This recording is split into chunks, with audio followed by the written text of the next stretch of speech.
Maligayang pagbabalik sa Rai Movie Recaps. Narito na naman po tayo para sa isa na namang magandang palabas na pinamagatang Rugal na napalabas noong 2020. Ito ay patungkol sa isang mukhang nerd na lalaki na napagtripan ng mga gangster at binulag ang isang mata niya, pero dahil sa ginawa nilang yon ay nangako sa sarili niya na maghihiganti siya sa pinaka-brutal na paraan. Kaya't ano pa ang ating hinihintay? Sit back, enjoy and relax, love you. Nagsimula ang serye sa pamamagitan ng pagpapakita ng isang pulis na nagngangalang Kang Ki-bum, na bumili ng mga bulaklak upang ipagdiwang ang kanyang unang anibersaryo ng kasal kasama ang kanyang asawa. Pagdating niya sa bahay, nakita niyang bumukas ang pinto at nag-alala siya. Pumasok siya sa loob at nakita niya ang asawa sa sahig. Pagkatapos ay sinugod siya ng isang nakamaskara mula sa likuran. Sinubukan ni Ki-bum na lumaban, ngunit hindi nagawa dahil napakaraming umaatake. Natalo siya sa laban, at hindi lamang nila pinatay ang kanyang asawa, ngunit binulag din siya. Ang dapat sana ay isang masayang araw ay naging pinakamasayang araw ng kanyang buhay. Nagsimula ang lahat ng ito 2 buwan na ang nakalipas, noong pinoprotektahan ni Ki-bum at ang kanyang koponan ang mga saksi ng mga pagpatay ng kriminal na organisasyon ng Argos. Naging maayos ang lahat hanggang sa lumitaw ang mga mersenaryo at kontrolado ang sitwasyon. Naramdaman ni Ki-bum na may sira at umakyat sa gate para tingnan. Gaya ng inaasahan, may naghihintay ng mga mamamatay tao, at inatake nila siya. Nagawa niyang talunin ng 2 sa kanila, ngunit huli na ang lahat. Ang mga saksi ay kinuha ni Secretary Wandoko, na walang pusong pumatay sa lahat. Pagkatapos ay itinapon nila ang mga bangkay sa isang lawa. Nabigo ang misyon ni Ki-bum, at hindi nakaligtas ang kanyang koponan. Kuyongdak nakalusot ang mastermind sa korte dahil wala na ang mga testigo.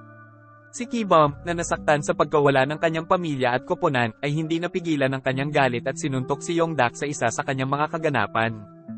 Kahit na hindi nila mahanap ang mga bangkay, inakusahan niya siya ng mga pagpatay. Pinigilan siya ni Dokho at nakontrol muli, ngunit humantong ito sa mas maraming problema para kay Ki-bum.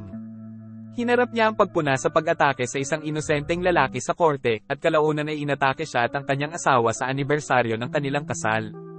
Pagkatapos ay nagbabago ang eksena. Si Ki-bum ay nasa ospital, ngunit iniisip ng mga tao na siya ang may pananagutan sa pagkamatay ng kanyang asawa. Siya ay may operasyon, ngunit ito ay nagpapabulag sa kanya, na labis siyang nalungkot at nagagalit. Habang nasa ospital, isang lalaking nagngangalang Choi Kun-chol ang nakipag-usap kay Ki-bum, at sinabi sa kanya na walang patunay na nag-uugnay sa pagpatay sa kanyang asawa kay Argos, ang mga masasamang tao. Sinabi ni Ki-bum na nakalusot si Argos dahil hindi nakarating sa korte ang mga testigo. Binigyan ni Kun-chol si Ki-bum ng earpiece at ipinadala siya sa kulungan. Maaari silang makipag-usap sa isa't isa sa pamamagitan ng earpiece, at makikita ni Kun-chol si Ki-bum sa isang screen. Sinabihan niya si Ki-bum na matutong maglakad sa isang espesyal na paraan. Sa una, walang tiwala si Ki-bum kay Kun-chol, ngunit wala siyang pagpipilian, kaya sinusunod niya ang mga tagubilin. Magaling siyang maglakad, ngunit pagkatapos ay sinabuyan siya ng isang gwardya ng pepper spray, at nauwi siya sa ospital muli. Habang nasa ospital, sinubukan ng isang nabigyan ng nakamamatay na iniksyon si Ki-bum, ngunit tinulungan siya ni Kun-chol na pigilan ang tumakas si Ki-bum sa kanyang silid at sinubukang makalayo sa ospital. Pinipigilan siya ng ilang masamang tao mula sa Argo. Ngunit pagkatapos ay dumating ang mga pulis at may away. Nakatakas ang Ki-bum, ngunit natama ng ambulansya at namatay. Bago pa siya maisakay ng masasamang tao sa ambulansya, 2 taong ipinadala ni Kun-chol ang dumating at lumaban sa mga masasamang tao para iligtas si Ki-bum. Nagising siya sa isang inabandonang ospital, at sinabi sa kanya ni Kun-chol na siya ang punong komisyoner ng pulisya. Sinabi niya na ang mga kawani ng ospital ay kinidnap ni Argos.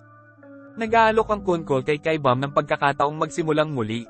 Idedeklara siyang patay, at sasailalim siya sa operasyon para makakita muli.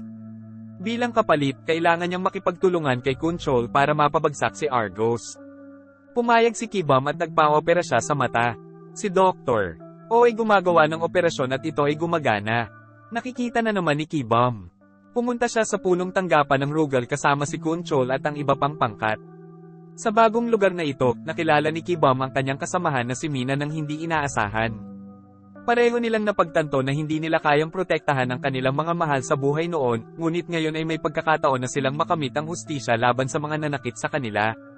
Samantala, nalaman ni Dokho na si Ki-bum ay idineklara na patay pagkatapos ng pag-atake sa ospital, kahit na hindi nila nakita ang kanyang katawan.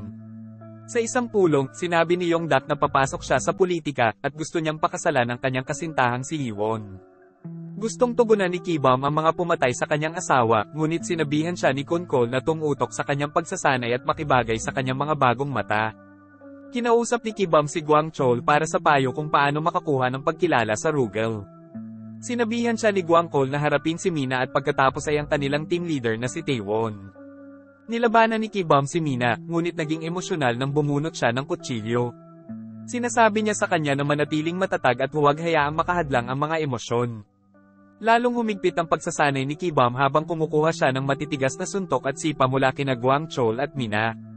Sa isang silid ng singaw, nakita ni Kibam ang simbolo ng Argo sa balikat ni Taewon na naging dahilan upang malaman niya ang tungkol sa kanyang team leader. Sa isang laban kay Taewon, nagsimulang kuminang ang artipisyal na mata ni Kibam. Tinutulungan siya ni Mina sa pamamagitan ng pagtakip ng tela sa mata niyang may problema. Sa kabila ng problema, ginagamit ni Kibam ang kanyang natitirang artipisyal na mata upang asahan ang mga suntok, ngunit lumalaban sa malalakas na pag-atake ni Taewon. Kinabukasan, sinabi ni Kuntol sa koponan ang tungkol sa kanilang unang misyon. Gagawa sila ng kaguluhan sa kasal ni Yang Dak, magnakaw ng mga iligal na donasyong pampulitika, at gagamit ng anumang ebidensyang makikita nila laban sa mga masasamang tao. Ang plano ay gawin silang pagdudahan ng isa't isa at magkamali. Nang gabing iyon, pupunta ang team sa wedding hotel. Sinabihan si Hibam na suriin ang lahat sa lobby. Sinubukan ni Mina at Taewon na gumamit ng VIP pass para sa basement, ngunit hindi gumagana ang elevator, kaya nakipag-usap sila sa mga gwardya at nag-isip ng plano. Pinapatay ni Guankal ang mga security camera. Binuksan ni Taewon ang elevator at bumaba kasama si Mina. Nakasalubong nila ang ilang mersenaryo sa basement. Kinalaban sila ni Taewon gamit ang kanyang mga kasanayan, at si Mina ay gumagamit ng mga pamalo upang kontrolin sila. Sumakay si Kibam ng motorsiklo mula sa basement para makaabala sa iba, kaya sina Mina at Taewon ay maaaring kunin ng truck ng pera. Ngunit pagkatapos, nakita ni Kibam ang pumatay sa kanyang asawa, si Dolho, na umalis sakay ng kotse. Sinusundan niya ito at hinarap sa daan. Nag-away sila, ngunit pinatumba ni Taewon si Kibam para pigilan siya. Samantala, sa panahon ng mga panata sa kasal, dapat na patayin ni Dolho si Dokko, ngunit nilabanan ni Dokko ang mga umaatake at ligtas na umalis. Sinabi niya kay Yongdak na ang truck ng pera ay ninakaw. Nagalit si Yongdak at umalis ng walang bantay, ngunit ginulo ni Dokko ang kanyang sasakyan, at nabangga ito. Hinaharangan ng pulis ang kalsada, at mukhang aksidente. Hindi ito aksidente. Ito ay isang pagtatangka upang patayin si Yongdak. Inilagay siya sa isang body bag at dinala sa lawa ng lalaki ni Dokko. Tinawagan din ni Dokko si Iwan at sinabihan siyang patayin si Yongdak o mamatay kasama niya. Pinili niyang patayin siya, at ang plano ni Dokko ay kunin ang kanyang pera nang may pahintulot niya. Pinapatay niya si Yongdak. Kinabukasan, mayroon silang libing para kay Yongdak, at ito ay isang malungkot na araw. Pagkatapos ng libing, sinabi ni Iwan sa mga boss na gagawin niya si Dokko bilang bagong vice chairman para magpatuloy ang organisasyon.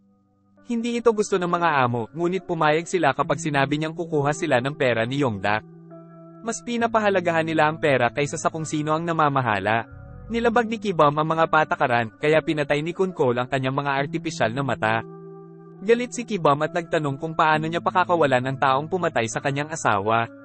Sinabi sa kanya ni Kunkal na kalimutan ng tungkol sa kanyang personal na paghihiganti kung gusto niyang bumalik ang kanyang paningin at pigilan si Argos.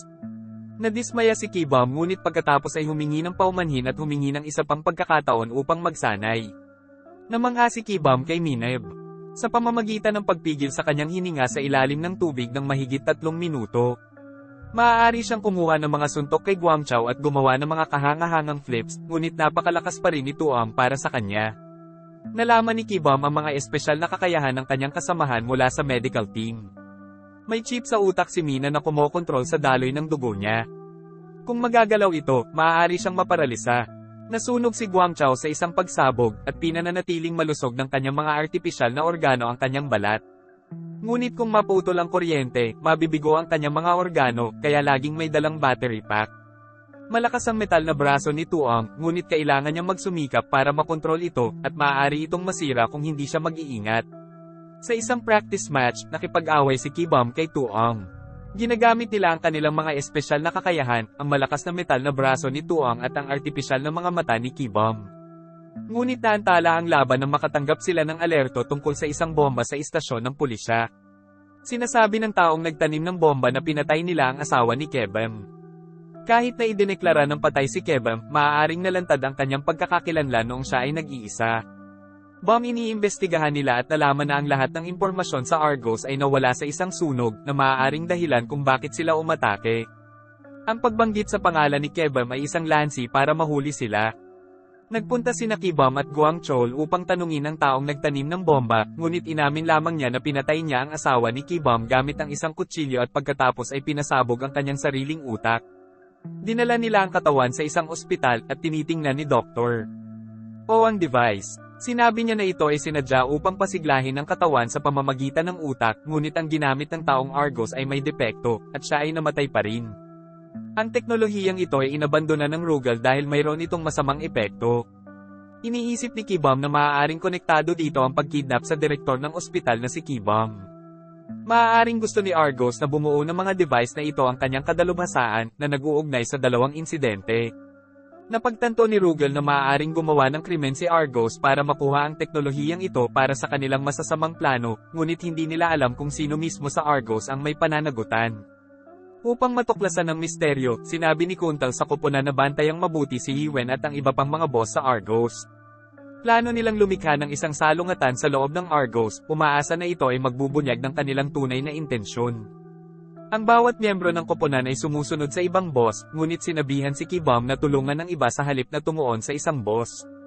Ito ay sinadya upang lumikha ng kaguluhan sa loob ng Argos. Sina Guang Chol at Taewong ay nagbabalat kayo bilang mga manggagawa at pumunta sa isang gusali para maghatid ng pera sa opisina ng isang boss. Palihim na near record ni Mina ang palitan gamit ang isang hidden camera. Ipinarada ni Kebam ang ninakaw na truck sa labas ng gusali at nag-set up ng camera para panoorin kung ano ang mangyayari. Habang nanunood, nakita ni Kebam si Yiwon na dumating. Ang kanyang mga utos ay upang takutin siya, ngunit siya ay pumasok at pinabagsak ang sinumang magtangkang maninisi sa kanya. Nagpapasalamat si Yiwon at ibinigay kay Kebam ang kanyang impormasyon sa pakikipag-ugnayan na nag-imbita sa kanya na bisitahin ang kanyang opisina. Ang koponan ng Rugal ay nagpapadala ng mga nagsasangkot na larawan kay Dokho sa pamamagitan ni Chairman Yuon na inilantad ang pagkakasangkot ni Monkal sa pagnanakaw. Nagalit si Dokho at hinarap si Monkal na humantong sa isang marahas na away. Ipinakita niya kay Monkal ang truck na natagpuan sa labas ng kanyang opisina, ngunit itinanggi ito ni Monkal at inakusahan si Yiwen sa pag-frame sa kanya. Near record ng Rugal team ang buong bagay sa kanilang dashcam. Naghinala si Tuong sa mabilis na pagtaas ng kapangyarihan ni Deco sa Argos. Kakaiba para sa isang sekretarya na maging vice chairman magdamag. Samantala, mas nagsasanay si Kebam at lumalakas. Isang gabi, sinundan ng team ang mga miyembro ng Argos na dumukot sa isang abogado. Tinitingnan ng abogado ang mga aktibidad ni Argo online na ikinagalit nila. Bago mapahamak ng alipors ang abogado at ang kanyang pamilya, ang Rugal team ay nakikialam na supil ang mga umaatake at nailigtas ang pamilya.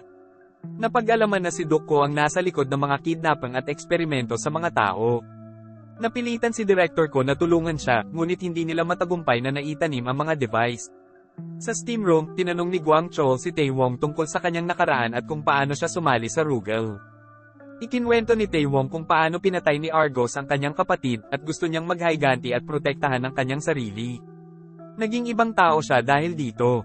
Samantala, may plano si Kebam. Kinumbinsi niya si Bradley, isang medikal na manggagawa, na i-activate ang stimulation device. Sinusunod niya ang mga senyales at nakita niya si Dolho, ang pinuno ng seguridad, na naghihintay sa kanya. Nang makita niya si Dokho, nagsimulang sundan siya ni Kebam at itinala ng Rugal team ang lahat. Narinig ni Mina ang boses ni Dokho at napagtanto niyang siya ang may pananagutan sa pagkamatay ng kanyang kasamahan at marahil sa lahat ng iba pang masamang bagay. Sinabi ni Mina kay Kebam at hinarap nila si Dokho. Nadaig siya ni Kebam at gustong maghayganti sa ginawa niya sa kanyang mga mata at sa kanyang asawa. Ngunit lumaban si Dokho at babarilin na siya ni Kebam. Sinabihan ni Kunkal si Kebam na huminto, ngunit tinanggal niya ang kanyang earpiece at handa nang patayin si Dokho. Ngunit pagkatapos, na-deactivate ng pinuno ang mga artipisyal na mata ni Kebam, at labis itong nasaktan, kaya wala siyang magagawa. Dumating ang isang sasakyan ng pulis at nakataka si Dokho habang nasasaktan si Kebam. Dahil sa kanyang mga aksyon, nauwi siya sa isang selda. Sa isang sesyon ng pagsasanay, nakarinig si Kebam ng kakaibang boses at nakakita ng isang bagay na dahilan upang hindi siya makagalaw saglit. Kahit na walang nakitang problema ang mga, nireset nila ang programa at pinahusay nito si Kebam. Pagkatapos ng pag-reset, makikita sa isang check-up na mas malakas si Ki-Bum. Sa isang pulong kasama ang hepe, ang Ki-Bum ay nakatanggap ng seryosong babala na huwag gumawa ng anumang bagay na walang ingat. Sumasang-ayon siya na sundin ang mga patakaran ng hepe, ngunit humihingi ng ilang kalayaan upang bumuo ng pagtutulungan ng magkakasama. Ang koponan ay naging malapit na magkaibigan, at gumugol sila ng isang masayang gabi sa paglalaro ng snooker sa ilalim ng bukas na kalangitan. Ngunit nagbabago ang mga bagay nang makatanggap ang Minot ng mensahe mula sa chief para pumunta sa isang jazz show. Nag-enjoy sina Ki-Bum at Mina sa palabas hanggang sa makita ni Ki-Bum si Min-jun, isang miyembro ng Argos. Iba si Min-jun dahil sa showbiz management. Kasabay nito, sinabihan ni Dokko ang isang jazz singer na kumuha ng isang portfolio mula sa kanyang sasakyan, ngunit nakahanap siya ng droga sa loob nito at humingi ng tulong. Pinigilan siya ni Dolho at ng kanyang mga tauhan, at sinubukan siyang iligtas ni Guang Chol na humantong sa isang away. Ikinulong ng mga tauhan ni Dolho si Guang Chol at ang mga awit sa isang truck. Habang nagpapatuloy ang jazz show, zombie na parang mga tao na umaatake kay Min-jun. Lumaban siya sa una, ngunit sinaktan siya ni Dolho mula sa likod na nagpatamba sa kanya. Dumating si Liwon, nasa sabik na manood ng palabas, ngunit ipinakita sa kanya ng mga tauhan ni Dokho ang isang dokumento na ikinagulat niya. Si Min-jun ay isang undercover na pulis. Pinatunayan ito ni Dokho, at binigyan niya si Liwon ng saxophone para makaganti kay Min-jun. Habang nakikipaglaban si Ki-Bum kay Min-jun, nakikipaglaban din siya sa zombie na parang mga attacker. Tapos, nag-on ng manual control sa utak niya. At nawalan na naman siya ng kontrol. Ngunit bago siya mapatay ng isang umaatake, ang aparato sa kanyang utak ay sumasabog at pinapatay ang umaatake. Dumating si Tuong, ngunit isang grupo ng mga miyembro ng Arges ang hamarang sa kanilang usapan. Si Tuong ay lumalaban sa kanila ng mag-isa at nanalo. Pagkatapos ay umalis ang koponan upang iligtas si Wang Chol. Sinusundan nila ang signal ng GPS ni Guang Chao, at biglang lumipad ang kanyang drone. Inilunsad dito ni Tuong sa langit para hanapin si Guang Chao. Samantala, sinaktan ng mga miyembro ng Arges ang mga awit sa pamamagitan ng pagputol ng kanyang lalamunan. Kahit na halos hindi siya kilala ni Guang Chao, ang kanyang pagkamatay ay lubos na nakakaapekto sa kanya. Ang koponan ay dumating sa oras upang iligtas si Guang Chao, at dinala siya sa punong tanggapan para sa operasyon. Si Ki-Bum ay nakatayo sa tabi niya para sa suporta, habang ang pinuno at iba pang mga miyembro ng koponan ay nanunood sa salamin. Nalaman ni Ki-Bum mula kay Kun Chol na si Min-jun ay isang undercover na ahente. Nagpasya siyang mag-imbestiga ngunit inilihim ito. Gamit ang kanyang artipisyal na mata, sinuri niya ang footage ng CCTV at nakita niyang kidnapping ng mga tauhan ni Dokho si Min-jun. Binabangungot si Ki-Bum tungkol sa dati niyang mga kasamahan, ngunit hindi niya maintindihan ang kahulugan nito. Sinabi ni Guang Chol kay Mina na nakakita siya ng mga bangkay sa truck, ngunit hindi siya sigurado sa lahat ng detalye. At dito na nga nagtatapos ang palabas natin para sa araw na ito. Maraming salamat sa panunood.